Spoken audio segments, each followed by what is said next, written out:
कन्या राशि वालों, ये बात समझ लीजिए कि आपकी राशि के अनुसार से जो मंगल जो है विशेष तौर पर राशि परिवर्तन का योग बना रहे हैं, और मंगल विशेष तौर पे बड़ा मंगल करने वाले ग्रह माने जाते हैं। मंगल का नाम ही मंगल है। मंगल कौन है? मंगल वीरभद्र है, जो शिव के आशीर्वाद से, जिनका नाम मंगल पड़ा, शिव के आशीर्वाद से उत्पन्न हुए। स्कंद पुराण में कथा आती है कि विशेष तौर पर कि जब भगवती सती यज्ञ को समर्पित हो गई, यज्ञ कुंड में प्रवेश कर गई, दक्ष के यज्ञ में जहां भगवान शिव का अपमान हुआ था, तब भगवान शिव क्रुद्ध हुए और उन्होंने उनके पसीने से, पृथ्वी पर जब पसीना पड़ा तो उससे वीरभद्र को उत्पन्न किया, और वीरभद्र ने जाकर उस दक्ष के यज्ञ को विशेष तौर पर समाप्त किया, यज्ञ को विध्वंस किया। उस दिन से सूत्र निकला कि जिस यज्ञ में भगवान शिव को स्थान नहीं दिया था वो यज्ञ विध्वंस हो जाते हैं, वो यज्ञ निष्फल हो जाते हैं।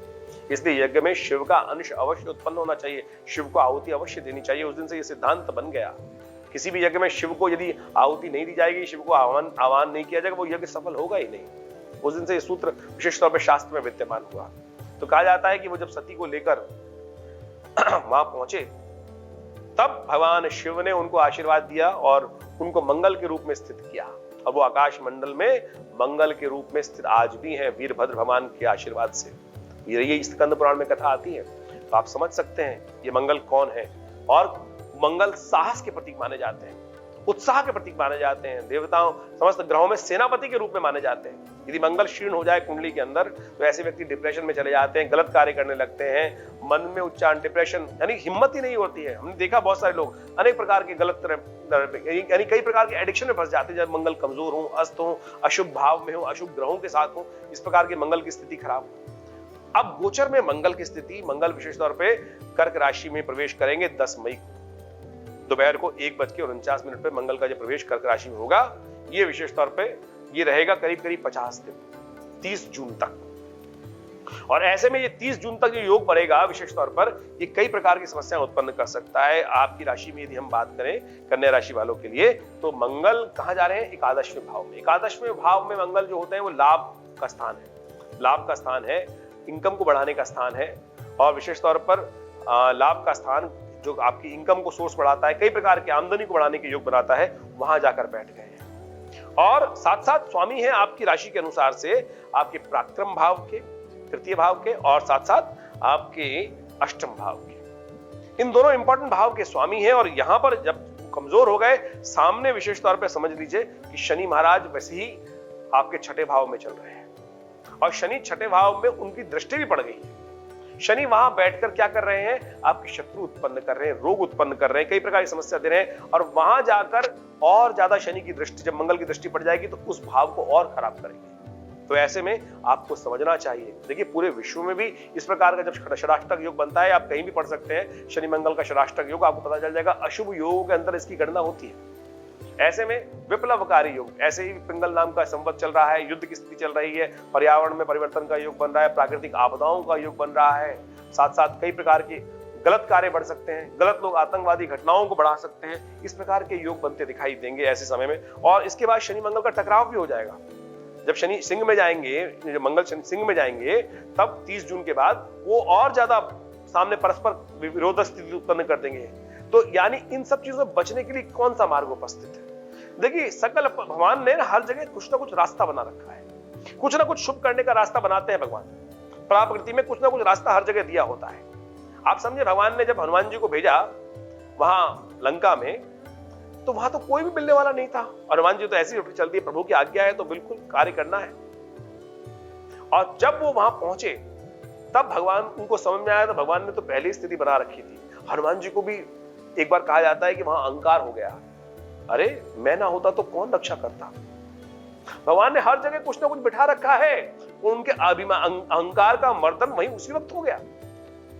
तब वहां देखा कि पहले से वहां कौन था? विभीषण विद्यमान था भगवान का सेवक के रूप में। और वहां लंका निश्चर निकर निवासा, वहां कहा सज्जन वासा। तो सब सज्जन के रूप में हनुमान जी ने देखा, रामायुध अंकित ग्रह शोभा वर्णि न जाए। तो वहां पर जब हनुमान जी ने देखा कि वो रास्ता, सब रास्ता वहां पे विभीषण ने उनको रास्ता बताया कहाँ भगवती सीता मिलेंगे और कैसे रास्ता प्रपादित होगा, तो वहां स्वयं देखिए, इसलिए भगवान ने सब रास्ते बना रखे। तो हमने बड़ी सुंदर तरीके से अध्ययन किया और समझा कि वहां पर क्या योग बने। अरे ज्येष्ठ का महीने में योग बन रहा है और ज्येष्ठ के महीने में बुढ़वा मंगलवार आते हैं और बुढ़वा मंगलवार के वाले में ही 2 बार हनुमान मंगल की जयंती पड़ रही है, मंगल का जन्म दिवस पड़ रहा है और साथ साथ शनि जयंती पड़ रही है, शनि मंगल ही खराब हो रहे हैं। क्या उपाय कर ली जाए इन 3 दिनों में? देखिए 2 बार योग पड़ रहे हैं।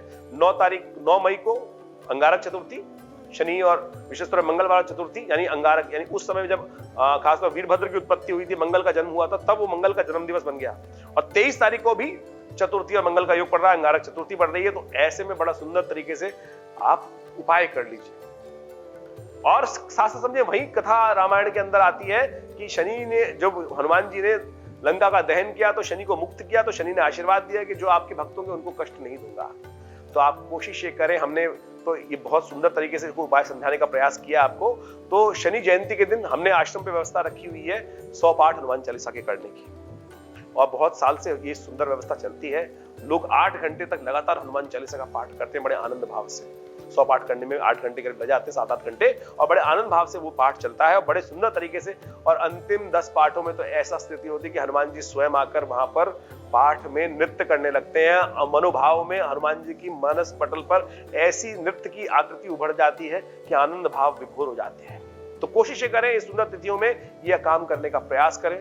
और यदि ये उपाय कर लिए तो आप समझें कि इन सब ग्रहों का योगायोग आपको क्षीण हो जाएगा। हमने बुढ़वा मंगलवारों पर विशेष तौर पर सुंदरकांड की सुंदर व्यवस्था करी हुई है, आप भी सुंदर पाठ करने का प्रयास करें। और इसमें से 2 तिथियां मैं दोबारा बता देता हूं। 9 मई को अंगारक चतुर्थी रहेगी, 23 मई को अंगारक चतुर्थी रहेगी, 19 मई को शनि जयंती रहेगी। तो ऐसे इन खास तिथियों में एक घड़ी आदि से पुनियाद तुलसी संगत साथ की हरे कोट अपराध, यदि थोड़ी देर भी हनुमान जी का स्तवन कर लिया जाए तो इन सब चीजों पे आप ग्रहों का अशुभ प्रभाव आप दूर कर सकते हैं। और यदि पुण्य अच्छे होंगे ना, तो आप समझ लीजिए कोई ग्रहों का दुष्प्रभाव आपको परेशान नहीं करेगा। और जब पुण्य खराब हो जाएंगे, कम हो जाएंगे पुण्य आपके अकाउंट में, तो समझे, इसको ऐसे समझ रहे कि यदि आपके पास 10 लाख रुपए हैं, 2 लाख 10 लाख रुपए हैं, यदि आपका 100 रुपए का नुकसान, 200 रुपए का नुकसान हो जाए, अरे कहते हैं कोई बात नहीं, कुछ नहीं हुआ, पता ही नहीं चलता ना आपको। और जिस बेचारे के पास वही 200 रुपए और उसकी 200 रुपए की जेब कट जाए, तो उसकी स्थिति, मानसिक स्थिति क्या होगी? यानी पुण्य जिसके पास कम हो और वो वहीं से फुस हो जाए, तब उस बेचारे की स्थिति क्या होगी? तो पुण्य बढ़ाने का प्रयास करेंगे। शुभ तिथियां पुण्य बढ़ाने के लिए हैं, और यदि पुण्य एकत्र हो गए तो आए लाख विपदाएं, वो सब की सब आपके पुण्य उनको हर लेंगे। तो इसलिए कोशिश करें इन शुभ तिथियों में, मैंने आपको सूत्र समझाने का प्रयास किया और इन सब का लाभ आपको लेने का प्रयास करना चाहिए। ये तिथियां विशेष तौर पर आपके ग्रहों के अनुसार से कुछ कष्ट देने वाली हैं, तो आपको विशेष तौर पर नित्यपति हनुमान चालीसा का पाठ करना चाहिए, नित्यपति सुंदरकांड का पाठ करना चाहिए, हनुमान जी को चूल्हा चढ़ाना चाहिए।